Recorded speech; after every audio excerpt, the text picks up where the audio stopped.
اما بعد فاعوذ باللہ من الشیطان الرجیم بسم اللہ الرحمن الرحیم اليوم اکملت لکم دینکم واتممت علیکم نعمتی وردیت لکم الاسلام دینا آمنت باللہ صدق اللہ العظیم ببرکت ان اللہ ملائکتہ یصلون علی النبی یا ایھا الذین آمنوا صلوا علیہ وسلموا تسلیما اللہم صل علی سیدنا وحبیبنا نبینا وکریمنا ومولانا محمد وبارک وسلم صلاة وسلاما علیک یا سیدی یا رسول اللہ کلہم من رسول اللہ ملتمس غرفا من البحر اور اشفا من الدیم منزہ شریک فی محاسنہ فجوہر الحسن فیہ غیر منقسم فانسب الى ذاته ما شئت من شرف فانسب الى قدره ما شئت من عظم ثم الرضا نبی بکر وعن عمر وعن علی وعن عثمان ذی الکرم مولاي صل وسلم دائما سرمدا على حبیبک خیر الخلق کلہم۔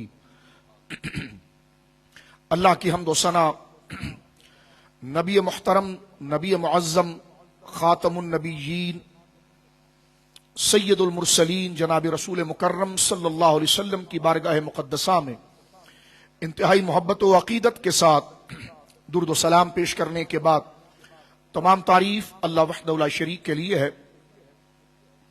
آج ہم جامعہ امام احمد رضا انسٹیٹیوٹ کے اوپننگ میں اور اس کے افتتاحی تقریب کے اندر آج الحمدللہ ہم حاضر ہیں۔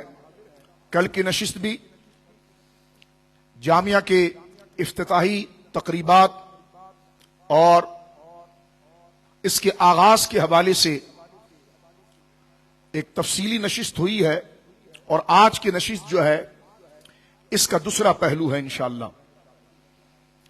جید علماء کرام، مشائخ یہاں جلوگر ہیں، استاذ العلماء شیخ الحدیث و تفسیر حضرت علامہ مولانا افتخار صاحب مدنی دامت برکاتہم العالیہ آپ تشریف فرما ہے۔ استاذ العلماء حضرت علامہ مولانا مفتی عبدالنبی صاحب قبلہ دامت برکاتہم العالیہ آپ تشریف فرما ہے۔ حضرت علامہ مولانا سید السادات سید ارشد اقبال شاہ صاحب قبلہ قادری رضوی دامت برکاتہم العالیہ آپ تشریف فرما ہے، اور کثیر تعداد میں علماء اہل سنہ کثرہم اللہ تعالی موجود ہیں۔ اللہ رب العالمین جل وعلا اس پاک محفل کو اپنی بارگاہ میں شرف مقبولیت عطا فرمائے۔ میں امام احمد رضا انسٹیٹیوٹ کے بانی مبانی محتمم استاذ العلماء حضرت علامہ مولانا موسیٰ رضا صاحب قبلہ قادری رضوی دامت برکاتہم العالیہ کو مبارکباد پیش کرتا ہوں، اور اس جامعہ کے تمام ٹرسٹیز کو مبارکباد پیش کرتا ہوں، اور بالخصوص دور دراز سے آپ حضرات کا آنا اس محبت کے ساتھ۔ کل بھی ایک طویل نشست ہوئی، اور آج بھی آپ نے کئی مائل سفر کر کے اس مبارک علم دین کی محفل میں آپ تشریف لائے۔ اللہ رب العالمین آپ کی سعی کو اپنی بارگاہ میں قبول فرمائے۔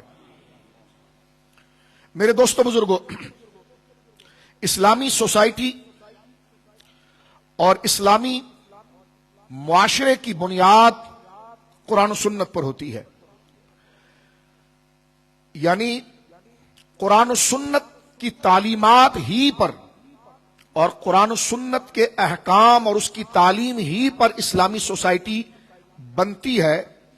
یعنی اسلام اور اسلام کی سوسائٹی کی جو رسد سورس اصل میں ہے وہ قرآن و سنت ہے۔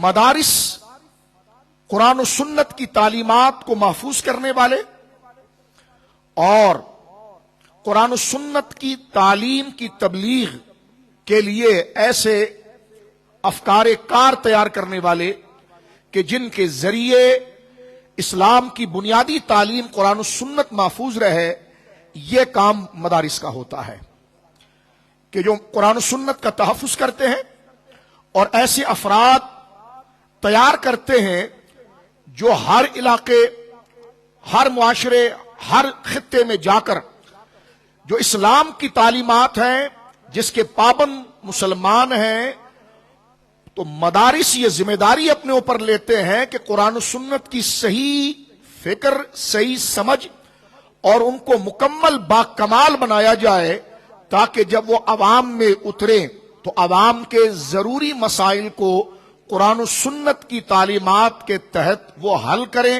اور قرآن و سنت کے میسج کو وہ ڈیلیور کرے، تاکہ وہ اسلام کی سوسائٹی جو قرآن و سنت سے اس کا ربط ہے وہ قائم رہے۔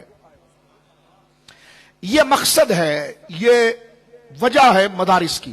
ابھی آپ دیکھ رہے تھے کہ دو طالب علم ہمیں یہاں پر آ کر حضور علیہ الصلوۃ والسلام کی شان و عظمت پر قرآن کی آیات کے ساتھ اور احادیث کے ساتھ ہمارے نبی پاک صلی اللہ علیہ وسلم کو اللہ نے کیا مقام و مرتبہ عطا فرمایا، جس کا جاننا ہمیں بحیثیت مسلمان ہونے کے لازم و ضروری ہے، یہ بچے بتا رہے تھے۔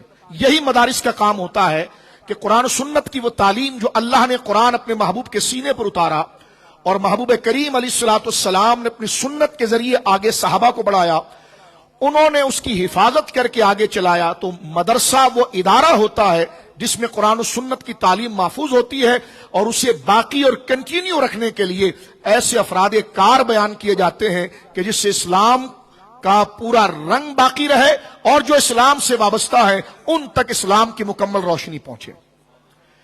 یعنی اس سے بڑی کوئی دین کی خدمت نہیں ہو سکتی، اس سے بڑا اور کوئی مرتبہ اور مقام نہیں ہو سکتا۔ اب آپ یہاں پر دیکھیے بحیثیت مسلمان کے قرآن کریم نے بھی ذکر کیا کہ یا ایھا الذین آمنوا لا تقدموا بین یدی اللہ ورسولہ واتقوا اللہ، اے ایمان والو اللہ رسول کو کراس نہیں کرنا، اللہ اور اس کے رسول سے مقدم نہیں ہونا، اللہ اس کے رسول سے آگے نہیں جانا۔ کیا مطلب؟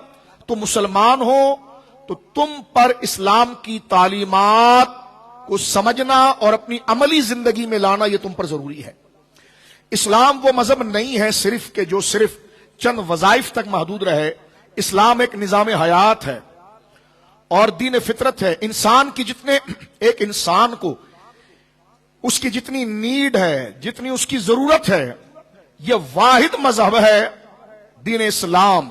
الحمدللہ یہ دین کامل جو ایک انسان کی تمام نیڈ، تمام ضرورتوں کو پورا کرتا ہے۔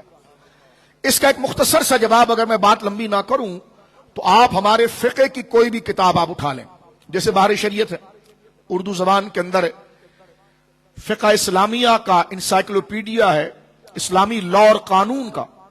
آپ صرف اس کی انڈیکس پڑھنا شروع کریں، میں بات کروں آپ سے، آپ صرف اس کی انڈیکس پڑھنا شروع کریں تو بچہ ماں کے پیٹ میں آنے سے لے کر اس کی ولادت تک، اس کی پیدائش سے اس کی پرورش تک، اس کے عقل و شعور تک پہنچنے تک، وہاں سے اس کے بلوغ، اس کی تعلیم، اس کی صحت، اس کے نفع اور ضرر کے معاملات کے ساتھ، پھر اس کی بلوغیت کی زندگی کے اندر اس کے معاملات، اس کی تعلیم، اس کے کردار، اس کے اخلاق، اس کی غذا، اس کی تنہائی، اس کا ظاہر، اس کی شادی، اس کی اولاد، یعنی آپ سمجھ لیجئے کہ کوئی بھی ایسی چیز آپ پوائنٹ آؤٹ نہیں کر سکتے جس کی نیڈ، جس کی ضرورت انسان کو ہے اور اسلام نے اس پر کلام نہ کیا ہو۔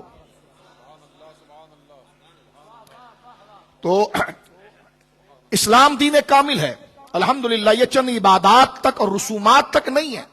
اس لیے اللہ نے فرمایا ادخلوا فی السلم کافہ، اے ایمان والو پورے پورے اسلام میں آؤ۔ یہ نہیں ہو سکتا کہ صرف 5 منٹ تک تم فرض نماز کو بڑے طریقے سے اور سلیقے سے ادا کرو، پھر تجارت اپنی مرضی سے کرو، شادی بیاہ کی خوشی کی رسمیں اپنی طرف سے ایجاد کرو، فوتگی اور غمی کو اپنی طرف سے کرو، تفریح اور شوق کو اپنی طرف سے کرو۔ فرمایا نہیں، اسلام وہ اللہ رب العالمین کا دیا ہوا نظام ہے اپنے محبوب کے ذریعے کہ جس میں تمہاری خوشی غمی، تمہارا سونا جاگنا، تمہاری ہر رسومات، تمہارے لیے ہر وہ ضرورت جو تمہارے لیے بھلائی ہے، وہ تمام کے تمام اللہ رب العالمین نے اسلام میں ذکر کر دیا ہے۔ تو لہٰذا دین کا علم حاصل کرو، صرف نماز کیسے پڑھنا یہ نہیں، پہننا کیسے ہے، کھانا کیسے ہے، دیکھنا کیسے ہے، سونا کیسے ہے، کمانا کیسے ہے، خرچ کیسے کرنا ہے،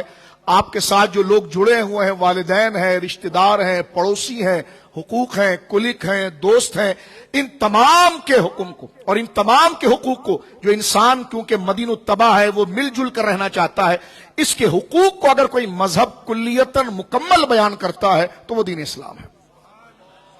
یہی بات میں نے مختصراً آپ کے سامنے عرض کی تھی کہ اسلامی سوسائٹی کی جو روشنی ہے اور اس کے وجود کا جو مقصد ہے وہ قرآن و سنت ہے، اور اس کے محافظ جو ہیں اور جو ادارہ جو اس تعلیم کو محفوظ کرتا ہے اور اس تعلیم میں ایسے افراد کو تیار کرتا ہے تاکہ یہ تعلیم کنٹینیو چلتی رہے، اس ادارے کو مدرسہ کہا جاتا ہے۔ میرے دوستو بزرگوں، اس میں ایک بات میں مزید عرض کروں، رسول مکرم صلی اللہ علیہ وسلم نے جب اعلان نبوت فرمایا، کل ہم نے صفا کا ذکر کیا تھا، لیکن اس سے قبل اگر نبی پاک صلی اللہ علیہ وسلم کی مکی زندگی کی طرف میں اور آپ آئیں، تھوڑا سا مدرسے کا تعارف لیتے ہیں، تو اسلام کا سب سے پہلا مدرسہ جس کو دار الارقم کہا جاتا ہے یا دار ارقم بھی کہہ دیا جاتا ہے، یہ صفا کی پہاڑی کے قریب حضرت سیدنا ارقم ابن ابی الارقم رضی اللہ تعالیٰ عنہ، سابقون الاولون میں سے 5ویں نمبر پر یا 7ویں نمبر پر مسلمان ہونے والے یہ صحابی ہیں۔ ان کا گھر تھا صفا کی پہاڑی پر۔ اسلام کو یہ ضرورت تھی کہ جو نبی پاک پیغام ڈیلیور کر رہے ہیں، کوئی ایسا مکان ہو، کوئی ایسا ماحول ہو جہاں بیٹھ کر قرآن کی تعلیم ان کو سمجھائی جائے، ان کے اخلاق کی تربیت کی جائے، ان کے عقائد، ان کے احوال اور جو اللہ کی طرف سے احکام عبادت اتر رہا ہے وہ حضور معلم ہے تو سرکار ان کو سکھائیں۔ اور لیکن خطرہ یہ بھی تھا کہ مسلمانوں کے پیچھے کفار مشرکین کی ایجنسیاں لگی ہوئی تھی کہ حضور کس سے بات کرتے ہیں، حضور کس کے ساتھ جاتے ہیں، وہ یہ دیکھ رہے تھے کہ ہمارے کون سے افراد توڑے جا رہے ہیں، تو وہ ٹو میں رہتے تھے، شے میں رہتے تھے کہ پتا چل جائے کہ نبی پاک کے ساتھ کون جڑ رہا ہے تاکہ اس کو ہم ٹارگیٹ کریں، اس کو ڈرائیں دھمکائیں۔ تو ایک ایسا ادارہ چاہیے تھا، ایک ایسا مکان چاہیے تھا کہ جس میں یہ دھونس، یہ تکلیف اور یہ خوف جو ہے یہ بھی رک جائے، اور جو قرآن اتر رہا ہے اس کو سمجھانے کا طریقہ، ان کے عقیدے کی اصلاح، اخلاق کی اصلاح، یہ سلسلہ بھی چلے۔ یہ کام آیا حضرت سیدنا ارقم ابن ابی الارقم کے حصے میں، کیونکہ ایک تو آپ خاندانی طور پر مخزومی قبیلے کے تھے، اور مخزومی قبیلہ اور بنو ہاشم آپس میں بڑے دشمن تھے، یعنی لگتی نہیں تھی۔ میرے اور آپ کے آقا جناب رسول اللہ صلی اللہ علیہ وسلم بنو ہاشم سے تھے۔ عرب کے اندر قبائلی تعصب بڑا تھا، بڑے جھگڑے، بڑی لڑائیاں آپ جانتے ہیں۔ نبی پاک کا خاندان بنو ہاشم تھا، حضرت ارقم کا خاندان بنو مخزومی تھا۔ اللہ کا کرنا کیسا دیکھیے کہ حضرت ارقم ابن ابی الارقم جب مسلمان ہوئے، اللہ نے ان کو مال بھی دیا تھا، اللہ نے ان کو مقام بھی دیا تھا، انہوں نے اپنا گھر وقف کر دیا اور یہ اسلام کا پہلا مدرسہ بنا۔ اب اگر کوئی بھی صحابی ان کے گھر کی طرف جاتا تو کافروں کو شک نہیں ہوتا، اس لیے کہ وہ کہتے کہ بھائی یہ تو مخزومی ہے، یہ پہلے سے دشمن ہیں ان کے، تو یہ تو ہمارے ساتھی ہیں۔ یا حضور کبھی صفا کی پہاڑی کے قریب سے گزر رہے ہوتے تو وہ زیادہ ریکی نہیں کرتے تھے، انہیں پتا ہے بھائی یہاں تو مخزومی کے قبیلے کے لوگ رہتے ہیں جو ہاشمیوں سے ایسی ان کی جنگ و لڑائی ہے، تو اس طرف سے قدرت نے سپورٹ دیا، اور حضور سید عالم صلی اللہ علیہ وسلم نے اس مکان کو پہلا مدرسہ بنایا جس میں حضرت ابو ذر غفاری مسلمان ہوئے، حضرت سید الشہداء نے وہیں پر کلمہ پڑھا، حضرت فاروق اعظم نے وہیں پر کلمہ پڑھا۔ یہ اسلام کا پہلا مدرسہ تھا۔ آپ اکثر پڑھتے ہیں جب حضرت عمر آ رہے تھے حضور سید عالم کے پاس تو سرکار اس وقت یہی دار ارقم کے اندر تھے، صفا کی پہاڑی میں، اسی مکان میں جو اسلام کا پہلا مدرسہ تھا، اور سید الشہداء میرے آقا امیر طیبہ کاشف القربات فاعل الخیرات حضور سیدنا و مولانا حمزہ بن عبد المطلب رضی اللہ عنہ نے کھڑکی کھول کے فرمایا تھا کہ اگر عمر خیر کے ارادے سے آتا ہے تو ٹھیک ہے، ورنہ اسی کے تلوار سے اسی کا کام کر دیا جائے گا۔ لیکن قدرت کو یہ منظور تھا کہ حضرت عمر ہمیشہ کے لیے آ رہے تھے۔ تو یہ دیکھیں، یہ پہلا ادارہ تھا۔ اب آپ اس سے اندازہ لگائیے مدرسے کی ضرورت کتنی ضروری ہے۔ یہ مہاجرین اور سابقون الاولون جو تیار ہوئے ہیں، یہ پہلا مدرسہ تھا۔ اور میں کہنا، آپ کہیں گے یار ذرا یہ بتاؤ مولانا صاحب، شاہ صاحب، یہ بتاؤ کہ جب وہ قبیلہ تھا بھی حضور کا دشمن تو وہ انسپائر کیسے ہوئے کہ خود بھی تو حضرت ارقم اس قبیلے سے تھے جو بنو ہاشم کا نام سنے تو اس کی ناک لال ہو جائے، غصہ آ جائے. تو وہ انسپائر کیسے ہوئے؟ کیونکہ ظاہر سی بات ہے بندہ کسی کے اخلاق اور معاملات سے ہوتا ہے، لیکن ایک خاندانی اگر چپکلش چل پڑے تو حضرت ارقم کو کیا چیز نے حضور کے قریب لایا؟ تو وہ حضرت سیدنا صدیق اکبر تھے. حضرت ابو بکر صدیق کے وہ احسانات اسلام پر ہے میرے بزرگوں دوستو. جناب رسول مکرم صلی اللہ علیہ وسلم کے ارشاد ہے صحیح بخاری شریف میں، حضور سید عالم صلی اللہ علیہ وسلم ارشاد فرماتے ہیں لیس من الناس امن علی من نفسہ و مالہ من ابی بکر.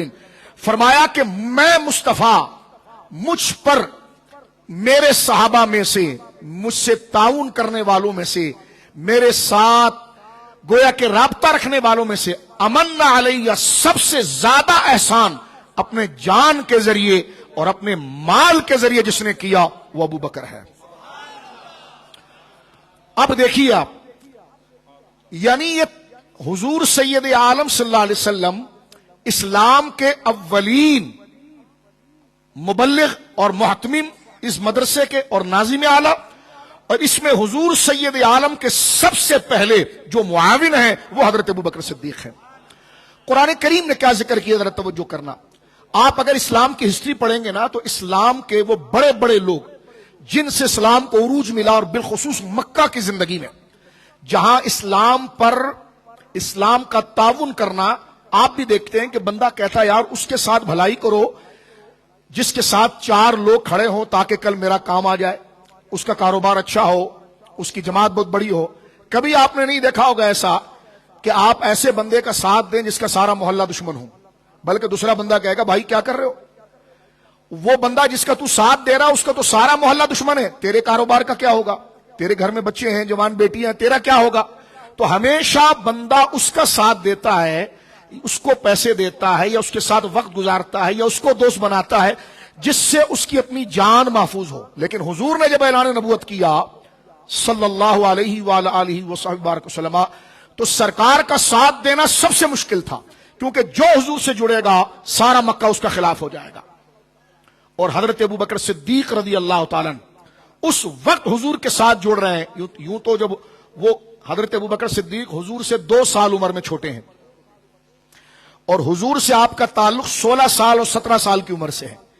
یعنی جب آقا کریم میرے اور آپ کا آقا علیہ الصلوۃ والسلام کی عمر 19 سال اور ایک روایت ایک 18 سال تھی، تو حضرت ابو بکر صدیق رضی اللہ عنہ کی عمر 16 سال تھی.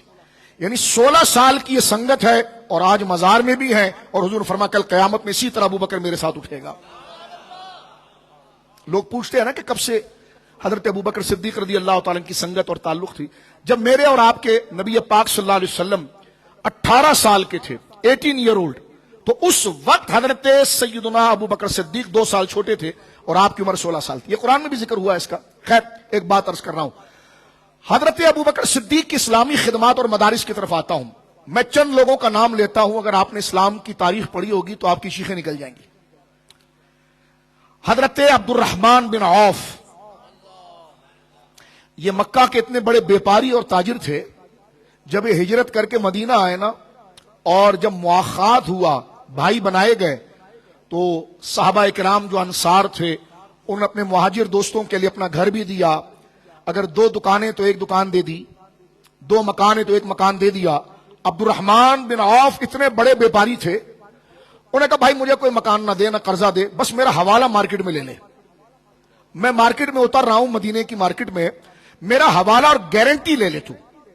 تو جو ان کے ساتھ بھائی بنے تھے انہوں نے مارکیٹ میں جا کر کہا مدینے کے اندر کہ بھائی عبد الرحمن بن، یہ جو عبد الرحمن ہے نا، میں اس کا حوالہ، میں اس کی گارنٹی لیتا ہوں. تو آپ نے چند دن کے اندر اتنا پیسہ کما لیا تھا کہ اپنا مکان بھی ہو گیا، باغ بھی ہو گیا، بہت کچھ ہو گیا. حضرت عبد الرحمن بن عوف، ان کا تعلق قبیلہ بنو زہرہ سے تھا. سرکار کی امی جان سیدہ آمنہ بنو زہرہ سے ہیں. یہ رشتے میں حضور کے ماموں ہیں، لیکن ان کو اسلام کی طرف حضرت ابو بکر لائے ہیں. حضرت زبیر بن عوام رضی اللہ تعالیٰ، حضور کی پھوپھی جان سیدہ صفیہ بنت عبد المطلب، حضرت حمزہ پاک کی سگی بہن، کیونکہ حضرت سیدنا عبد المطلب رضی اللہ عنہ کی کئی ازواج، کئی بیویاں تھیں، اور 10 سے زیادہ بیٹے تھے. لیکن سیدہ صفیہ اور سیدنا حمزہ یہ ماں شریک بھی ہے اور باپ شریک تو ہی ہے، تو یہ سگے بھائی بہن ہیں. تو سیدہ صفیہ رضی اللہ تعالی عنہا جو ہے یہ حضور کی پھوپھی ہیں، ان کے بیٹے ہیں حضرت زبیر، ہیں حضور کی پھوپھی کے بیٹے، لیکن ان کو اسلام میں لا کون رہا ہے؟ حضرت ابوبکر صدیق. یہ باتیں یاد رکھیں ذرا. حضرت عبد الرحمن بن عوف بنو زہرہ، حضرت سعد بن ابی وقاص فاتح عراق. میں کہتا ہوں تاریخ سے ان کو ہٹا دیا جائے تو اسلام کے پاس بچے گا کیا؟ اگر ان ہستیوں کو، سعد بن ابی وقاص بھی رشتے میں حضور کے ماموں ہیں، یہ بنو زہرہ سے ہیں. طبقات ابن سعد میں امام ابن سعد محمد بن سعد نے بنو زہرہ کی پوری ایک فہرست باندھی ہے. تو علماء جا کر وہاں پر دیکھیں کہ سرکار علیہ الصلوۃ والسلام کے والد جو تھے نا عبداللہ رضی اللہ عنہ، حضور کے ابو، وہ تھے بنو ہاشم سے، اور سرکار کی امی جان سیدہ طیبہ آمنہ بنت وہب رضی اللہ عنہ یہ بنو زہرہ سے تھی. اور حضرت سعد بن وقاص، حضرت عبد الرحمن بن عوف یہ بنو زہرہ سے ہیں، رشتے میں حضور کے ماموں ہیں، لیکن اسلام سے انسپائر اور حضور کے قریب جو آ رہے ہیں، اس کے لیے جو ذریعہ اور واسطہ بن رہا ہے وہ ابوبکر صدیق بن رہے ہیں. میں اس کو کنکلوڈ کرتا ہوں، ذرا غور کرنا ان باتوں کو، اور جو اردو سمجھتے ہیں تو کم سے کم وہ سبحان اللہ کہیں، اس سے دل مرادیں پوری ہوتی ہیں. حضرت عبد الرحمن بن عوف، حضرت سعد بن وقاص، حضرت زبیر بن عوام، حضرت عبیدہ بن جراح، حضرت عثمان غنی، اور یہ حضرت پہلے دارالعلوم کے بانی، اور جنہوں نے اپنا گھر دیا حضور کے لیے، یا رسول اللہ یہاں آپ نے قرآن پڑھانا ہے، یہ حضرت سیدنا ارقم ابن ابی الارقم، یہ بھی حضرت ابوبکر صدیق رضی اللہ تعالیٰ عنہ کے اخلاق، حضرت ابوبکر صدیق کا کردار. حضرت ابوبکر صدیق اس وقت مکہ کے معاشرے میں اتنے نیک تھے، جب یہ سارے لوگ اسلام لائے نا تو کسی نے پوچھا کہ تم سب کو چھوڑ کر اس دامن سے وابستہ کیوں ہوئے؟ کہا اس لیے کہ ہم نے ابوبکر کو ایسا کرتے ہوئے دیکھا ہے. اور قرآن کی آیت سورہ لقمان میں اتری ہے، اللہ رب العالمین ارشاد فرماتا وَيَتَّبِعْ سَبِيلَ مَنْ أَنَابَ إِلَيْهِ. سورہ لقمان میں یہ آیت ہے وَيَتَّبِعْ سَبِيلَ مَنْ أَنَابَ إِلَيْهِ، پیروی کر، پیچھے چل، فالو کر اس کو. کس کو؟ من اناب الیہ، جو ہماری طرف مائل ہو گیا، جو ہمارا ہو گیا. تمام مفسرین لکھتے ہیں من اناب الیہ سے مراد حضرت ابوبکر صدیق ہے، یعنی حضرت عثمان، حضرت عبد الرحمن بن عوف، حضرت سعد بن ابی وقاص، حضرت ابو عبیدہ بن جراح، حضرت عثمان غنی، حضرت سیدنا ارقم ابن ابی الارقم. یہ جب مسلمان ہوئے تو یہ جب جا رہے، ان کو جب پتا چلا کہ حضور نے اعلان نبوت کیا ہے، تو ان کے پاس حضور کو قبول کرنے کی دلیل کیا تھی؟ ابو بکر کا کردار رضی اللہ تعالی عنہ وارضاہ عنہ. تو آپ اندازہ لگائیے کہ اس جاہلیت کے معاشرے میں اللہ رب العالمین جل وعلا نے فطری شرافت عطا فرمائی. اس لیے علامہ علی قاری علیہ رحمت نے لکھا ہے کہ حضور کے صحابہ میں دو ہستیاں ہیں جو فطری مومن ہیں اور فطری صالح ہیں اور صالح اور نیک ہیں. قدرت نے ان کی تربیت کی ہے. جس طرح کہا جاتا ہے نا کہ لکڑیاں خشک تھی، صرف آگ چنگاری دکھانے کی ضرورت تھی تاکہ وہ روشن ہو جائے کہ یکاد زیتھا یضیء ولو لم تمسسہ نار نور علی نور. ایک سرکار مولا کائنات علی شیر خدا رضی اللہ عنہ اور ایک حضرت ابوبکر صدیق رضی اللہ عنہ. یہ فطرتی مومن ہے، کبھی انہوں نے شرک نہیں کیا، کبھی انہوں نے کفر نہیں کیا. تو یہ آپ نے دیکھا. تو یہ پہلے مدرسے کی بنیاد جو آپ کے ذہنوں میں ہونا چاہیے کہ آپ کسی کو بات کریں تو یہ پتا ہونا چاہیے کہ مدرسے کا کردار کتنا ہے. حضرت سیدنا ارقم ابن ابی الارقم، جن سے دار ارقم ہے، دار ارقم، ان کو جب ہم پڑھتے ہیں تو سیدنا امیر معاویہ رضی اللہ تعالیٰ عنہ کاتب وحی صاحب رسول ان کے دور خلافت میں ان کا انتقال ہوا، اور حضرت سعد بن ابی وقاص رضی اللہ تعالیٰ نے ان کی نماز جنازہ پڑھائی. تو یاد کیا رکھنا ہے؟ یاد یہ رکھنا ہے کہ یہ اسلام کا پہلا مدرسہ تھا دار ارقم کے نام سے، اور جنہوں نے وقف کیا، اللہ کی راہ میں دیا، وہ حضرت صحابی رسول حضرت ارقم ابن ابی الارقم ہے. اور اس سے اسلام کا نور پھیلا. اور سابقون الاولون مہاجرین جتنے بھی تیار ہوئے ہیں وہ اس گھر میں تیار ہوئے ہیں. تو جو دارالعلوم سے تعاون کرتا ہے اس پر فیضان حضرت ارقم کا آتا ہے کہ وہ سنت ادا کر رہا ہے، اور جو علماء آگے بڑھ کر تربیت دیتے ہیں وہ سرکار کے جانشین ہونے کا حق ادا کرتے ہیں. تو میرے دوستوں بزرگوں یہ باتیں آپ نے یاد رکھنی ہیں. اب میں یوں سمجھ لیجئے کہ وقت اتنا نہیں, ابھی ثناخوانی بھی ہونی ہے. میں ایک اس کا دوسرا رخ آپ کی خدمت میں عرض کرنا چاہتا ہوں. باتیں تو اس کے ساتھ بہت ساری کی جا سکتی ہے, لیکن علماء کا مقام اور مرتبہ, جو اسٹوڈنٹ اور طلباء بیٹھے ہیں وہ بھی ذرا اس بات کو سنیں. اس سے پہلے میں نبی پاک صلی اللہ علیہ وسلم کی عظمت و شان پر ایک بات عرض کرنا چاہتا ہوں. ابھی میں نے آپ کی خدمت میں ایک بات عرض کی ہے, قرآن کی آیت پڑھی, وَيَتَّبِعْ سَبِيلَ مَنْ أَنَابَ إِلَيْهِ. ہم میرے دوستوں بزرگوں قرب قیامت کے ایسے دور میں آ گئے ہیں کہ بہت فتنے اور نفسا نفسی کا دور ہے. حضور سید عالم نے فرمایا, اللہ رب العالمین ایمان اور عقیدوں کی حفاظت فرمائے, چاہے ہمارے پاس مال جتنا ہو یا نہ ہو, شہرت جتنی ہو یا نہ ہو, لیکن ہم ایک وقتی تھوڑے وقت کے لیے اس دنیا کے اندر آئے ہیں اور ہم نے لوٹ کر قبر میں جانا ہے. اور قبر میں ہم سے 3 سوالات ہوں گے. مر ربو کا, تیرا رب کون ہے؟ ما دینوں کا, تیرا دین کیا ہے؟ ما کنت تقول فی حق ھذا الرجل. حضور سید عالم کا وجہ منیر اور چہرہ دکھایا جائے گا, فرمایا ان کے بارے میں کیا کہتا ہے.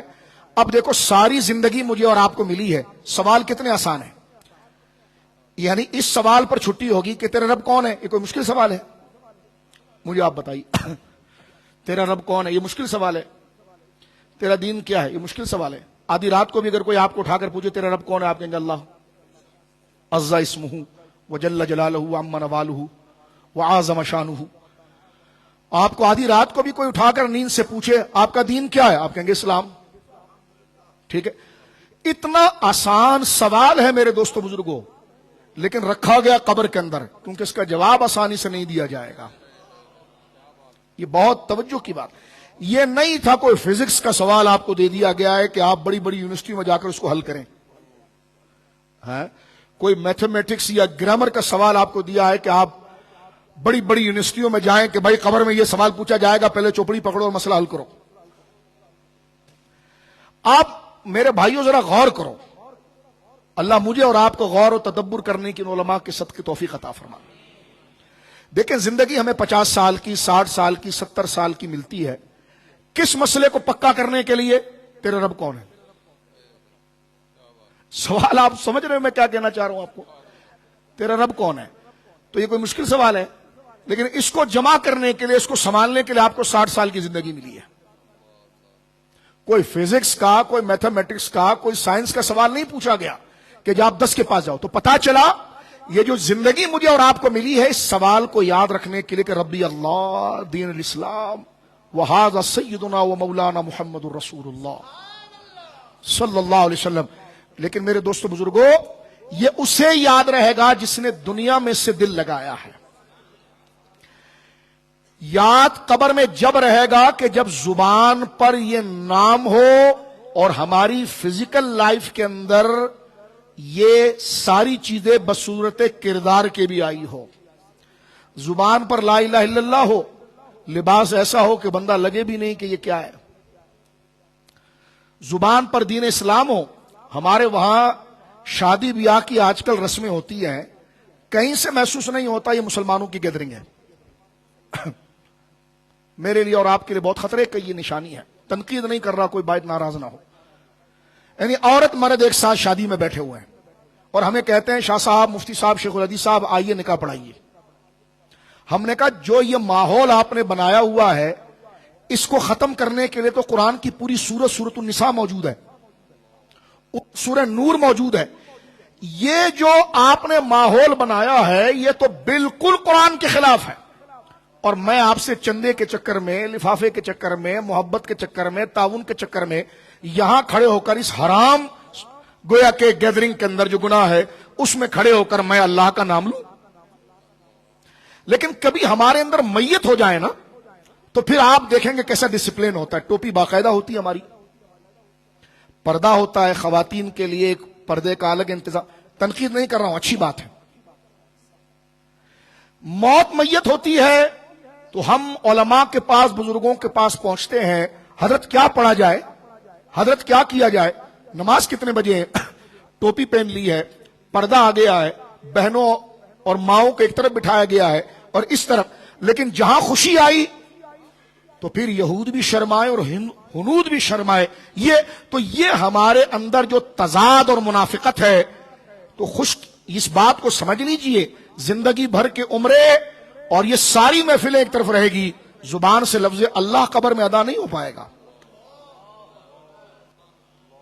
یہ جو منافقت ہم نے اپنے اندر رکھی ہے، منافقت جو ہم نے اپنے اندر رکھی ہے کہ سوگ میں پورے مسلمان اور خوشی کے اندر ساری ہندوانہ رسمیں ہمارے اندر ہے، اور کوئی مسلمان کھڑے ہو کر یہ نہیں کہتا یار کہ شریعت کی پوری آیات بیٹی کے سر پر آپ قرآن رکھ کر رخصت کر رہے ہو.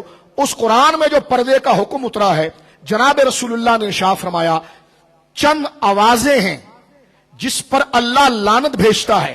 لعنت کا مطلب گالی نہیں ہے، مطلب یہ کہ اب خیر کے دروازے بند ہو گئے، تم کچھ بھی کرتے رہو، چاہے تم جو بھی نعرے لگا لو، خیر کے دروازے کم. جہاں لعنت ہے وہاں رحمت نہیں، اور جہاں رحمت ہے وہاں لعنت نہیں. فرمایا کون سی آواز؟ فرمایا غم کے وقت گلا پھاڑ کر رونا، اس پر خدا کی لعنت اترتی ہے، اور خوشی کے وقت آواز سے گانے بجانا.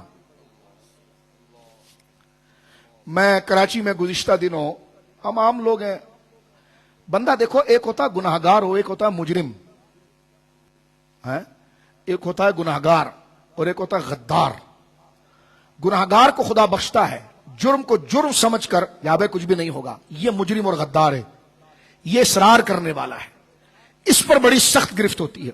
گزشتہ دنوں کراچی کی بات ہے، ایسی میں آپ سے شیئر کرتا ہوں تھوڑی سی بات. ہم گئے جناب وہاں پر، اور وہ اتنا دور تھا، میرا پروگرام جو تھا وہ شہر سے ایک طرف 15 سے 20 کلومیٹر تھا، اور جہاں نکاح پڑھانا تھا وہ دوسری سمت پر، یعنی وہ ایسٹ میں اور یہ ویسٹ میں ہے. ٹھیک ہے جی، وہ گلشن معمار ہے، ٹھیک ہے جی، اور یہ کورنگی کے آخری میں جانا ہے.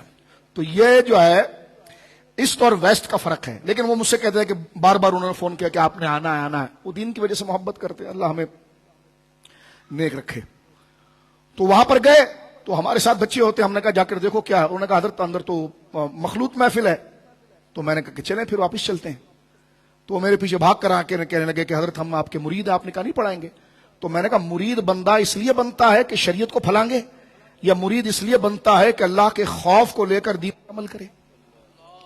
تو مجھ سے پھر انہوں نے ایک جھانسا دیا کہ چلو ہفتے کے دن مچھلی نہ پکڑیں تو الگ مسئلہ ہے، تھوڑی سی باؤنڈری مار لیتے ہیں جیسے کہ. تو مجھ سے کہنے لگے حضرت دیکھیں گیدرنگ، مکس گیدرنگ تو ہال میں ہے نا. ہنسنا نہیں، میں معذرت کے ساتھ، ہنسیے گا نہیں، اس بات پر ہنسیے گا نہیں، قرآن کا حکم ہے. کیونکہ یہ وقت رونے کا ہے. کوئی ہماری عزت اور توقیر اور ہمارے دیے ہوئے ڈسپلن کے خلاف کرے، اگلا کوئی ہنسے تو آپ پر کیا گزرے گی؟ تو اللہ فرماتا وما قدر اللہ حق قدرہ، ان ناقدروں نے اللہ کی وہ قدر کی نہیں جو ہے. تو یہ ٹوپیاں نہیں بخشتاتی، یہ رب سے غیرت اور حیا بخشواتی ہے، شرم بخشواتی. مجھ سے کہنے لگے پڑوس میں کمرہ ہے، ایک گھر ہے، تو ایسا کرتے ہیں کہ دلہے کو وہاں بلا لیتے ہیں، تو وہاں نکاح پڑھا لیں. شرم تو جائز تھا، پڑھا سکتا تھا، لیکن دین کا مذاق بنتا. میں نے کہا نہیں، ایسا نہیں ہو سکتا. اب جو آئے ہم اس کلمے کی تیاری کر رہے ہیں کہ جب قبر میں ہمارے بچے اولاد ہمیں چھوڑ کر جائیں اور فرشتہ آئے اور پوچھے مر ربو کا، تو بندہ آزاد ذہن ہو کر کہے ربی اللہ ان الحکم الا للہ. تو لا تقدموا بین یدی اللہ ورسول، اپنے آپ کو تبدیل کریں میرے مسلمان بھائیو. یہ نعت خوانی کیا تقاضا کرتی ہے، یہ درس کیا تقاضا کرتا ہے. نعت خوانی آپ نے سن لی تو اس کا یہ مطلب نہیں ہے کہ جناب کام سبق اب شروع ہوا ہے. جب حضور کے عشق میں آپ جھومے اور آپ نے نذرانے پیش کیے، اتنا عظیم کام آپ نے کیا، تو آپ نے عہد کیا کہ میں غلام رسول ہوں اور میرے نزدیک سب سے بڑی پسند میرے آقا کی ہے. تو کبھی ایسا عاشق دیکھا ہے کہ وہ عشق کرے کسی سے لیکن جو اس کا دشمن ہے اس والی حرکت کرے؟ اور بھائی عشق ہی بندے کو فرمان بردار بناتا ہے. نعت میں ہم عشق رسول دکھاتے ہیں، لیکن ہمارے گھر میں کبھی آ جائیے، ہماری گیدرنگ میں کبھی آ جائے تو دور دور سے رسول اللہ کی زندگی سے کوئی تعلق نہیں. تو یہ منافقت مجھے اور آپ کو ختم کرنی ہے. سویم نہیں بخشواتا، چہلم نہیں بخشواتا، اصلاً وہ تو لوگ بریانی کھا کے جائیں گے، جواب تجھے اور مجھے دینا پڑے گا. تو ہمیں کم سے کم غدار نہیں بننا چاہیے اور مجرم نہیں بننا چاہیے. کلکم راعن وکلکم مسئول عن رعیتہ. اللہ رب العالمین فرماتا ہے تم میں سے ہر شخص کو اس کے ماتحت کے بارے میں پوچھا جائے گا. علاقہ بدلنے سے، ملک بدلنے سے اسلام نہیں بدلتا. جب خدا وہ ہے، نبی وہ ہے، تو شریعت وہ ہے. کم سے کم اپنے گھر اور رواج کے اندر تو یہ ہونا چاہیے. ایک جملہ میں یہاں پر عرض کرتا ہوں. ایک بندے کا ایثار، قربانی. وہ کہنے لگے کہ ایسا ہوتا ہے نا ہماری برادریوں میں کہ جب شادی ہوتی ہے تو جس طرح کہ میں رشتے میں بھائی لگ رہا ہوں، یا چچا لگ رہا ہوں، یا تایا لگ رہا ہوں، یا نانا یا دادا لگ رہا ہوں، تو جو شادی ہوتی ہے وہ گھر کی خواتین بھی اور کچھ لوگ بھی باقاعدہ مٹھائی کا ڈبہ اور کارڈ لے کر آتے ہیں کہ حضرت یہ شادی ہے، یعنی اپنے خونی رشتہ داروں کو جب وہ دعوت دیتے ہیں. تو میرے پاس ایک بندہ آیا، اس نے ایک بات کی اور جس سے مجھے بڑی عبرت آئی. حالانکہ وہ بندہ دنیا دار تھا. میں نے کہا تو نے تو قرآن پڑھا بھی نہیں اور عمل کر گیا. ایک حیا کی میں بات کر رہا ہوں، حیا کی بات کر رہا ہوں. یہ عدل نہیں ہے بلکہ یہ احسان کا آگے کا ایک درجہ ایک حیا کا ہے. غور کیجئے. ان کے پاس جب کارڈ لا کر رکھا گیا اور ان سے کہا گیا جب فلاں ہال میں شادی ہے، نکاح ہے اور فلاں تاریخ کو ہے، تو اس نے پہلے سوال کیا کہ پارٹیشن ہوگا، یعنی خواتین ایک طرف اور مرد ایک طرف ہوں گے. تو انہوں نے کہا نہیں ہم سمجھے نہیں آپ کیا کہنا چاہ رہے ہیں. تو اس نے کارڈ دوبارہ ان کے ہاتھ میں پکڑوایا. کہا میرا آپ سوال سنیے اور ہم رشتہ دار ہیں، لیکن میں تم سے یہ پوچھنا چاہ رہا ہوں، اب میں شوگر کا مریض ہوں، کل ڈاکٹر کو دکھا کر آیا ہوں، مجھے نہیں پتا میری زندگی کتنی ہے، تو میں یہ آپ سے پوچھ رہا ہوں کہ شادی میں تو ہم آئیں گے کیونکہ ہم ہمارے عزیز رشتہ دار ہیں، لیکن کہا کیا وہاں پر پارٹیشن ہے؟ انہوں نے کہا پارٹیشن تو نہیں ہے. تو انہوں نے کہا جی میں نے شریعت کا یہ مسئلہ پڑھا ہے کہ بندوں کو خوش کر کے رب کو ناراض نہیں کیا جا سکتا. یہ کہہ کر وہ ہٹ گیا. وہ گھر والے گئے، دوسرے دن آئے، دوبارہ شرمندہ ہو کر آئے. انہوں نے کہا اللہ تمہیں اجر عظیم دے، ہم نے پارٹیشن کا انتظام کیا ہے. انہوں نے کہا میں آؤں گا. تو میں اور آپ اگر معاشرے میں تھوڑی سی جرت کریں نا تو ہم تباہی سے بچ سکتے ہیں. ہم کرتے نہیں. اور ایسا کیا اس بندے نے، ایسا اس بندے نے کیا. دوسرے دن اس کے رشتہ دار آئے. انہوں نے کہا جناب جب ہمارے اتنے قریبی عزیز نہیں آئے تو اب ہم نے رشتوں کو خدا پر بڑھا دیا ہے. لوگ کہتے ہیں جی رشتوں کا بڑا حق ہے مولانا صاحب، حقوق العباد. میں نے کہا وہ رشتوں کا حق تو گھر سے نہیں لایا، وہ اللہ نے بتایا ہے اللہ کی رضا کے لیے کرے گا تو وہ ہوگا. کیونکہ مومن وہ ہے کہ من اعطى للہ ومنع للہ وحب للہ وابغض للہ او کما قال. مومن وہ ہے جو محبت بھی کرتا ہے تو اللہ کے لیے. یہ آپ کو کیوں اچھا لگ رہا ہے؟ کہ مجھے نہیں پتا، میرے رب کو اچھا لگ رہا ہے اس لیے مجھے اچھا لگتا ہے. تو یہ ہے اسلامی سوسائٹی جس کو آپ نے اور میں نے سمجھنا ہے. بات کو یہاں پر ختم کرتے ہیں ایک خاص بات پر. اسلام کی بنیاد جو ہے، اصل مرکز جو ہے وہ جناب رسول اللہ کی ذات ہے صلی اللہ علیہ وسلم. کیونکہ رب کو بھی آپ کے ذریعے جانا گیا ہے، قرآن کو بھی آپ کے ذریعے جانا گیا. حضور سید عالم پر جب قرآن اترتا تھا نا تو علامہ امام سیوطی علیہ رحمت نے اتقان میں لکھا کہ ایک ساتھ تین تین صورتیں اترتی تھی. سورہ نساء اتر رہی ہے تو ساتھ میں سورہ مائدہ بھی آ رہی ہے، آل عمران کے مضمون بھی آ رہے ہیں. میں آپ سے پوچھنا چاہتا ہوں کہ قرآن مجید ہم کھولیں، آپ سمجھ رہے میری بات جو اردو سمجھتے ہیں، اور اوپر سورہ بقرہ لکھی ہوئی ہے، سورہ آل عمران لکھا ہوا ہے. یہ اگر نہ دیکھیں تو آپ کو پتا چلے گا، یہ جو حافظ نہ ہو اس کو یہ پتا چلے گا کہ یہ آیت کون سی سورت کے نیچے آ رہی ہے؟ نہیں، اور کسی کو نہیں پتا. حضور سید عالم ہی اس کے عارف ہیں. سرکار صحابہ کو جب آیات یاد کراتے تو پھر پڑھ کے کہتے ابھی جو میں نے پڑھا نا یہ مائدہ ہے، اب جو پڑھوں گا یہ نساء ہے، اب جو پڑھوں گا یہ احزاب ہے. ٹھیک ہے نا؟ تو ایمان ہے قال مصطفی، قرآن ہے حال مصطفی. جناب رسول اللہ کی ذمہ داری یہ ہے جو اللہ نے آپ پر رکھی سورہ نحل میں، وَأَنزَلْنَا إِلَيْكَ الذِّكْرَ لِتُبَيِّنَ لِلنَّاسِ مَا نُزِّلَ إِلَيْهِمْ. حبیب یہ ہدایت کی کتاب جو ہم نے آپ پر اتاری ہے، آپ کی ذمہ داری ہے کہ کھول کھول کر اس کو بیان کریں. لِتُبَيِّنَ تبیین، اس کی تفسیر. آیت کیا کہہ رہی ہے؟ آیت کا مقصد کیا ہے؟ الف لام میم میں کیا ہے؟ کافا یا صاد کیا کہہ رہے ہیں؟ آیت محکمات میں کیا ہے؟ علماء طالبان بیٹھے ہوئے ہیں. محکمات اس آیت کو کہتے ہیں جس کا معنی بالکل واضح ہو، اور متشابہات اس کو کہتے ہیں جس کے کئی معنی ہو اور ہم فرق نہ کر سکیں کہ کیا معنی لیں گے. یعنی کئی تعریفوں میں سے ایک تعریف میں کر رہا ہوں. ٹھیک ہے؟ اگر نبی نہ بتائے کہ اس آیت کا معنی کیا ہے تو پھر سارا قرآن ہی متشابہ ہو جائے گا. کیونکہ اس آیت کا معنی کیا ہے اس کو آپ ڈکشنری سے نہیں سمجھیں گے، زبان رسول سے سمجھیں گے. کیونکہ قرآن ڈکشنری سے نہیں حل ہوتا، حضور کی سنت سے حل ہوتا ہے۔ اگر قرآن ڈکشنری سے حل ہوتا تو حضرت عمر کو ڈکشنری کی بھی ضرورت نہیں تھی، حضرت ابوبکر کو ڈکشنری کی ضرورت نہیں، وہ تو اہل عرب تھے، سامنے قرآن اتر رہا ہے، لیکن پھر بھی جا کر پوچھ رہے یا رسول اللہ اس آیت کا کیا مطلب ہے، تو پتا چلا محکم قرآن کی وہ آیات کو متعین کرنا یہ حضور کی سنت ہے۔ اس لیے ہم کہتے اسلام کی بنیاد قرآن و سنت ہے۔ یہ میں نے اشارہ کیا، لوگوں کو بڑی جذباتیت آ گئی، حدیث ہم نہیں مانتے، سنت ہم نہیں مانتے۔ میرے پاس ایک بندہ آیا، مجھ سے کہنے لگا یہ آپ کے ہاتھ میں حدیث کی کتاب ہے؟ کہ لگا ہاں۔ کہ لگا اس کا کیا ثبوت ہے یہ حدیث ہے؟ تو میں نے کہا آپ کے ہاتھ میں کیا ہے؟ کہ لگا قرآن۔ میں نے کہا تیرے پاس کیا ثبوت ہے قرآن ہے؟ بات سمجھ گیا؟ میں نے کہا تو تاج کمپنی نیچے لکھا ہوا ہے۔ میں نے کہا اگر اس گتا لے کر ہم الزامن نقد کر رہے تھے، ہم نے کہا اس گتے کو لے کر اگر اس جو قرآن کریم لکھا ہوا ہے قرآن مجید اور نیچے، تو میں نے کہا اس کی جلد کو لے کر اگر کسی عربی کتاب پر رکھ دیا جائے تو قرآن بن جائے گا؟ کہ لگا نہیں۔ تو میں نے کہا وہ بھی عربی یہ بھی عربی؟ تو مجھ سے کہے گا نہیں دنیا کہہ رہی ہے قرآن ہے۔ تو میں نے کہا دنیا کہہ رہی ہے حدیث رسول ہے۔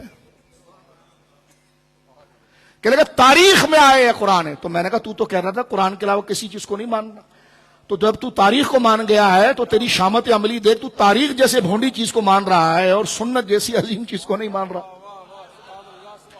میں اس پر ایک حدیث پاک پیش کر کے بات کو ختم کرتا ہوں۔ بات ختم، یہ کیونکہ چند تراشے ہیں ادھر ادھر کے جو ذہنوں میں کانسیپٹ خراب ہوتا ہے، تو اس حوالے سے میں نے عرض کیا ہے۔ ایک جملہ سنیے، ابو داؤد شریف کی صحیح حدیث ہے، سنن ابی داؤد میں یہ صحیح حدیث ہے، اور ہمارے سیاستہ کے اندر سنن ابی داؤد جو وہ احکام کی کتاب ہے۔ سنن ابی داؤد کے اندر یہ صحیح روایت آتی ہے، سرکار کے صحابی ہیں حضرت عبداللہ بن عمر رضی اللہ تعالیٰ عنہ، وہ کہتے ہیں کہ کنت اکتب، میں لکھ لیتا تھا، کنت اکتب کل شیء ما سمع من رسول اللہ صلی اللہ علیہ وسلم، فرمایا جو حضور ارشاد فرماتے تھے، لوگ کہتے ہیں لکھنے کی دلیل کہاں ہے، حضور نے لکھوایا؟ تو میں نے کہا دیکھیں حدیث موجود ہے۔ حضرت عبداللہ بن عمر کہتے ہیں کہ کنت اکتب کل شیء اسمع من رسول اللہ صلی اللہ علیہ وسلم، میں حضور سے جو سنتا تھا اس کو فوراً لکھ لیتا تھا، اريد حفظه، میری مراد یہ تھی کہ لکھ کر اس کو پھر زبانی یاد کر لوں۔ فنہتنی قریش کے چند بزرگ تھے، انہوں نے مجھے روکا اور کہا تکتب کل شیء سمعتہ من رسول اللہ، تو حضور سے جو سنتا ہے لکھ لیتا ہے؟ کہاں؟ کہ سن رسول اللہ بشر یتکلم فی الغضب والرضا، دیکھ بھائی حضور علیہ الصلوۃ والسلام جو ہیں وہ اللہ رب العالمین کے محبوب بندے ہیں، اور جن سے بشر سے ہیں، انسان ہیں، کبھی آپ کو جلال بھی آتا ہے، کبھی مزاج مبارک رحمت کی طرف بھی راغب ہوتا ہے، یعنی تو پہلے پوچھا تو سک کر کے کیا لکھنا ہے، تو ہر چیز لکھ لیتا ہے۔ تو پھر وہ کہتے ہیں فامسکت عن کتاب، میں لکھنے سے رک گیا اور میں نے پھر کوئی چیز لکھی نہیں۔ ایک دفعہ حضور نے مجھے دیکھا تو فذکرت لرسول اللہ صلی اللہ علیہ وسلم، میں نے حضور علیہ الصلوۃ والسلام سے وہ سارا معاملہ ذکر کیا کہ حضور میں آپ کی ہر بات کو لکھ لیتا تھا، چاہے آپ کا مزاج مبارک غضب پر ہو یا رحمت و رضا کی جانب مائل ہو، میں ہر بات لکھتا تھا۔ قریش کے لوگوں نے مجھے روک دیا اور انہوں نے کہا کہ میں آپ کی ہر بات نہ لکھا کروں، تو حدیث کے الفاظ ابو داؤد شریف کی صحیح حدیث ہے کہ میرے ہاتھ تو اس لائق نہیں، الیاذ باللہ، کہاں سرکار کے مبارک ہاتھ، لیکن میں صرف آپ کو سمجھانے کے لیے نقل کر رہا ہوں، آپ میرے گئے گزرے گھٹیا ہاتھ کو نہیں دیکھیں گے، ایک نور کا تصور کریں گے۔ حدیث کے الفاظ ہے فَأَوَمَا بِإِصْغَابِعِهِ إِلَى فِي، حضور نے اپنی انگشت مبارک انگلی کو اٹھایا اور اپنے دہن، اپنے منہ مبارک کی جانب کیا اور فرمایا اکتب فوالذی نفسی بیدہ ما خرج منہ الا حق، فرمائے عبداللہ لکھ لیا کر ہر وہ چیز جو میری زبان سے نکلتا ہے، اس لیے کہ زبان سے حق کے سوا کچھ نہیں نکلتا۔ سبحان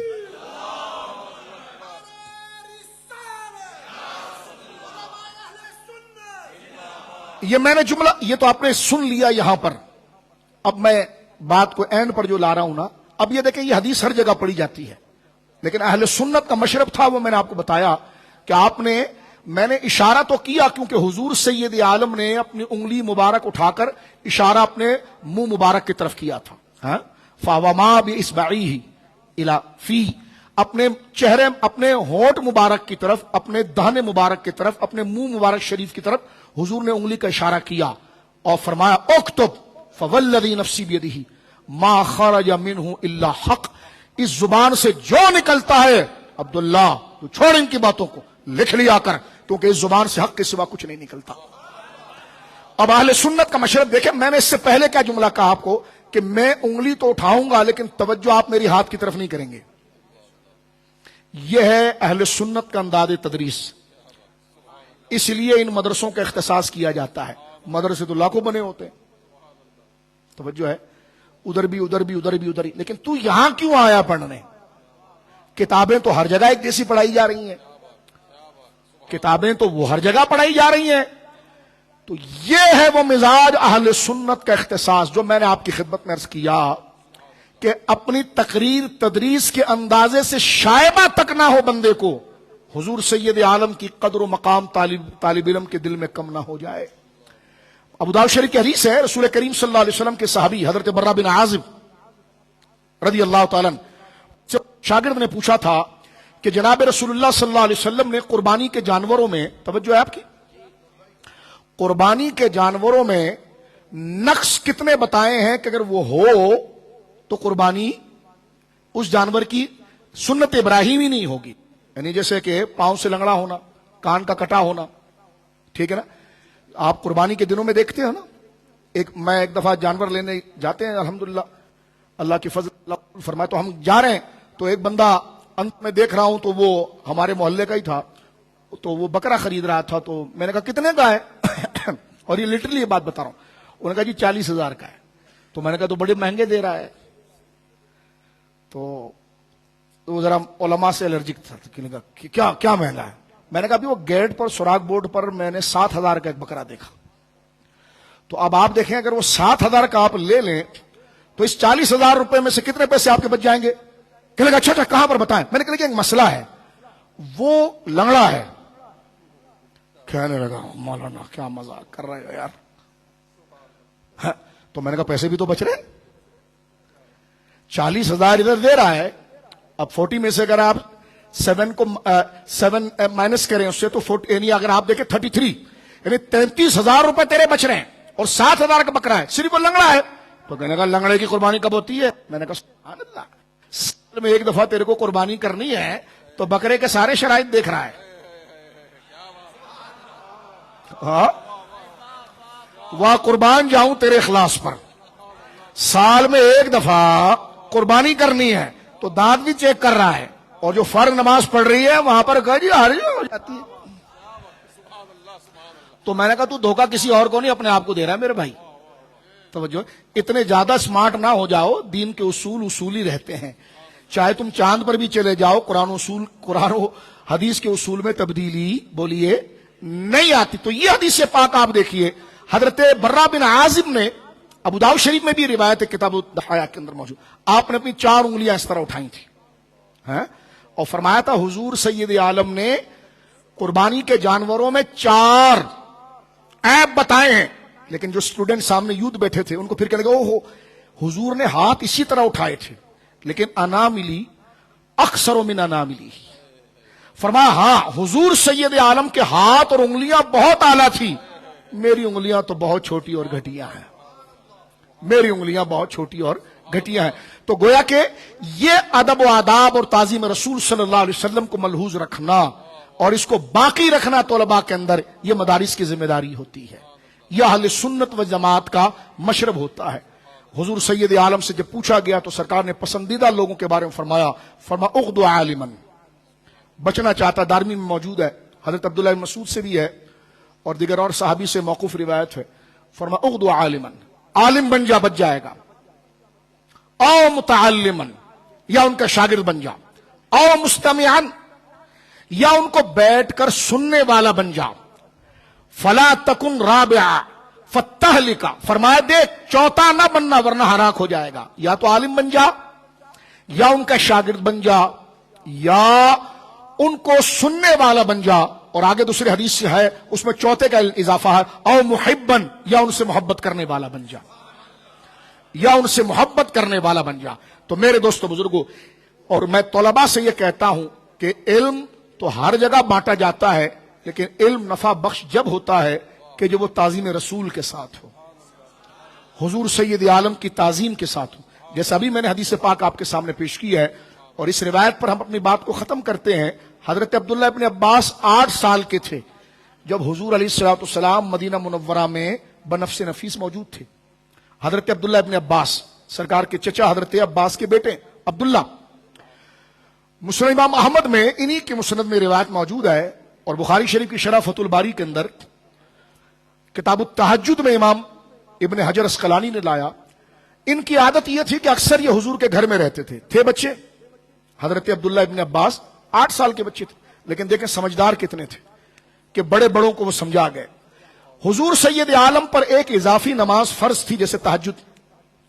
حضور سید عالم رات کے اندھیرے میں اٹھے ہیں تہجد کے لیے، اور میرے آقا علیہ الصلوۃ والسلام پر تہجد فرض تھی. ایک اضافی نماز علماء نے لکھا ہے، اور تہجد کے لیے جو ہے وہ نیند شرط ہے. لیکن حضور کی عادت کریمہ یہ تھی کہ عشاء کی نماز پڑھنے کے بعد حضور گھر میں آ کر آرام فرماتے تھے. ہماری ماں حضرت عائشہ کو ایک دن فکر لاحق ہوئی کہ یا رسول اللہ اگر آپ کی آنکھیں یعنی بظاہر نہ کھلے اور وقت چلا جائے تو میرے آقا نے فرمایا بخاری کتاب التہجد میں، عائشہ ایسا نہیں ہوگا، کیونکہ عین عیان تنامان ولا ینام قلبی، میری آنکھیں بند ہوتی ہیں میرا دل جاگ رہا ہوتا ہے. تو یہ کیسے عظیم بشر ہیں، یہ کیسی عظیم ہستی ہیں کہ جن کا ظاہر اس کیفیت کا اور باطن اس کیفیت کا ہے. علامہ خفاجی فرماتے ہیں یہاں سے پتا چلا کہ حضور کی بشریت جو ہے وہ عام انسان والی نہیں ہے، بلکہ ظاہرہ بشری و باطنہ ملکی، کیونکہ نہ سونا یہ فرشتے کی صفت. اس لیے ہمارے علماء نے لکھا کہ میں اور آپ اگر سو جائیں نا تو ہمارا وضو ٹوٹ جاتا ہے. نفس نیند ناقص وضو نہیں ہے، لیکن بندہ جب ٹیک لگا کے سوتا ہے یا زمین پر لیٹ جاتا ہے تو وضو گیا اس کا. ٹھیک ہے، اس کی ڈیٹیل میں نہیں جاتے، صرف اتنا ہی. لیکن آقا کریم علیہ الصلوۃ والسلام کی شان یہ ہے کہ حضور سو رہے ہیں اور صحابی کہتے ہیں میں نے حضور کے باقاعدہ گہری نیند میں سننے کی آواز، ناک سے تیز چلنے والی آواز کو میں نے سنا کہ حضور سید عالم گہری نیند میں آرام فرما رہے ہیں. اور نماز کا وقت ہوا، سرکار اٹھے اور اسی طرح حضور نے نماز پڑھائی. اور علماء نے لکھا یہ حق ہے کہ حضور کی نیند آپ کے وضو کو زائل نہیں کرتی.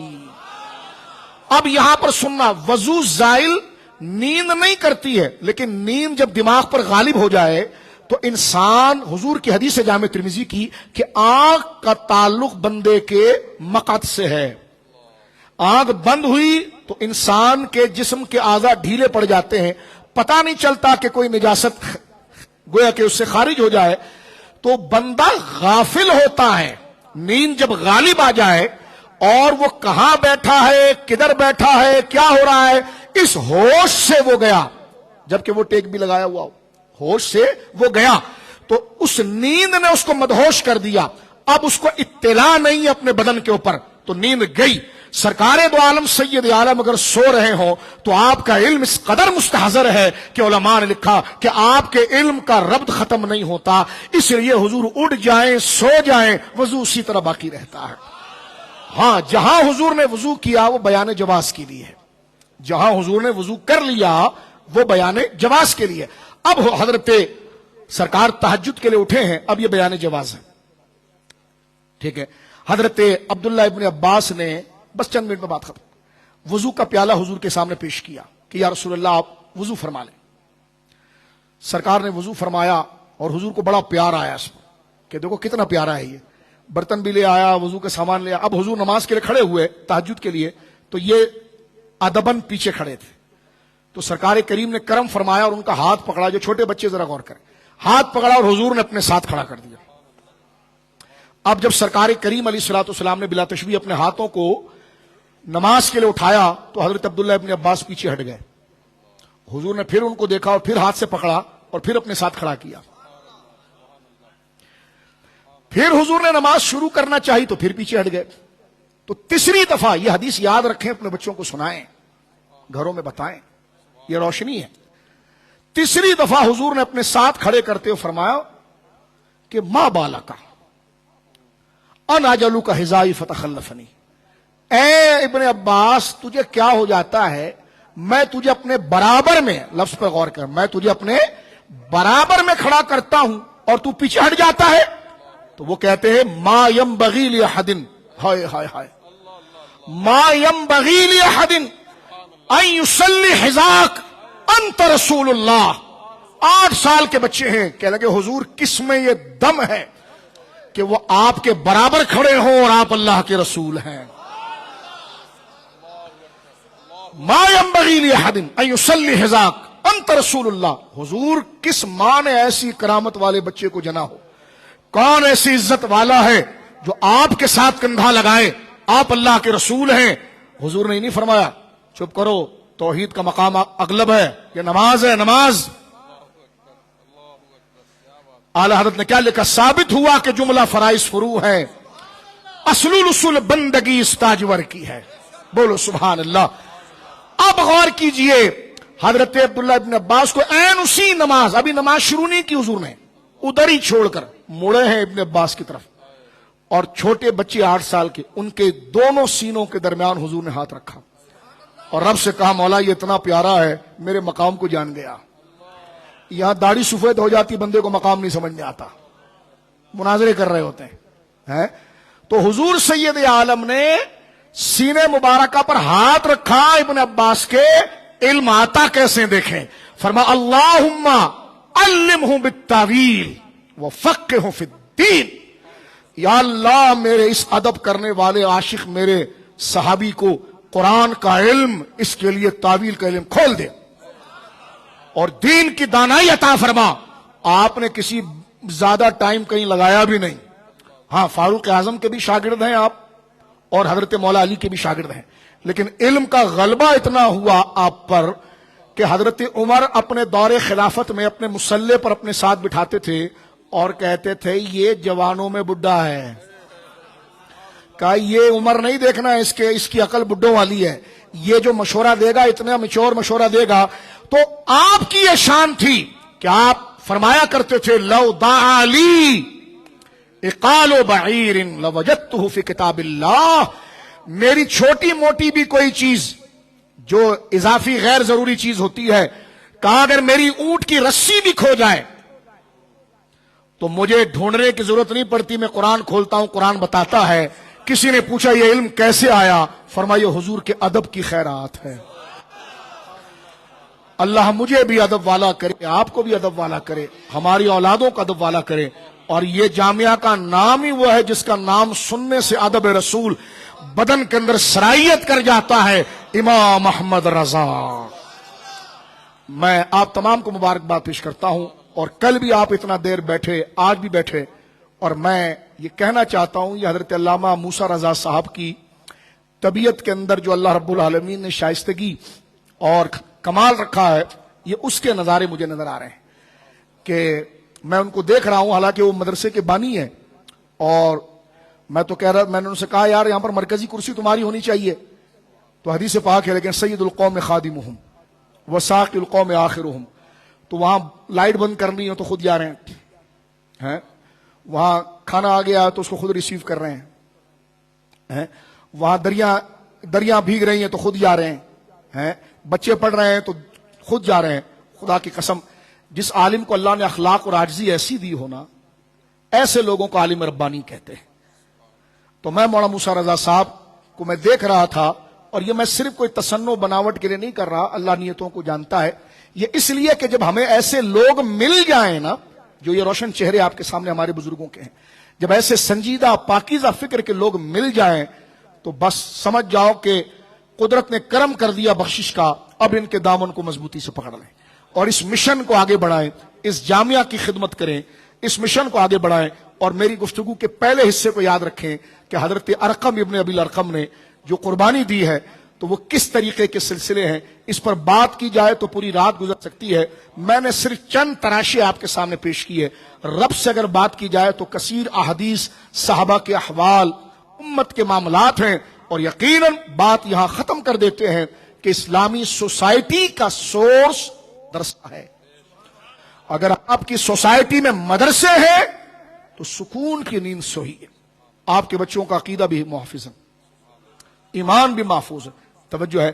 اور میں ساؤتھ کے اندر دیکھتا ہوں کہ مساجد کی بھرمار ہے, مدارس کثرت کے ساتھ, صحیح العقیدہ ہیں, علماء ہیں. لہذا اب مجھے اور آپ کو چاہیے, قرآن نے جو تقسیم کی ہے کہ وما کان المؤمنون لینفروا کافہ, سارے نہ نکل جاؤ علم حاصل کرنے کے لیے, فلولا نفر من کل فرقۃ منہم طائفہ, بلکہ کچھ لوگ نکلیں اس میں اور دین کا علم حاصل کریں, باقی کاروبار کریں, وہ وسائل جمع کریں اور یہ دین کے معاملات کریں. اعلیٰ حضرت نے روایت نقل کی ہے, رسول اللہ نے فرمایا آخری دور ایسا آ جائے گا کہ بغیر پیسے کے دین کا کام نہیں ہوگا. Cause and effect. تو لہذا جن کی قسمت میں اللہ نے مالی تعاون لکھا ہے وہ محض اللہ کی رضا کے لیے اپنے دین کے مخلص ہونے کے اعتبار سے, اور ظاہر سی بات ہے مدارس وہ ہیں جس سے دین کے سپاہی تیار ہوتے ہیں جو شیطنت اور شیطان اور بد اخلاقی کے مقابلے پر ہوتے ہیں.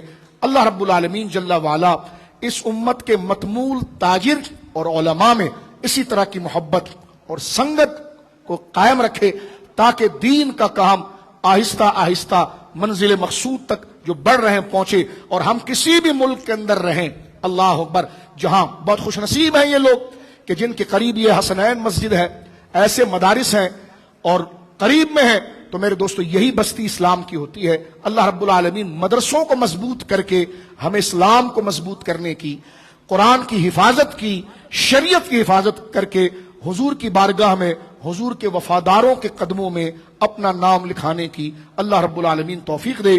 جامعہ امام احمد رضا انسٹیٹیوٹ کو اللہ برکتیں دے, مولانا موسیٰ رضا صاحب, ان کے تمام ٹرسٹیز کو اللہ رب العالمین بے باب برکت عطا فرمائے. اور میں آپ کو دیکھ رہا ہوں 1-1 گھنٹے کی ڈرائیو کر کے آپ اتنے دور سے آئے ہیں, اور کل بھی آئے اور آج بھی آئے, اور حضور کی حدیث ہے کہ جو علم کی محبت میں چلا اور اس کے جوتے خاک آلود ہوئے اس راہ میں, اللہ نے اس پر جہنم کو حرام کر دیا. اللہ یہ سعادت آپ بھائیوں کو بھی اور مجھ گناہگار کو بھی اللہ عطا فرمائے, اور اس مجلس کو ہمارے لیے ذریعہ نجات بنائے. وآخر دعوایا ان الحمدللہ رب العالمین.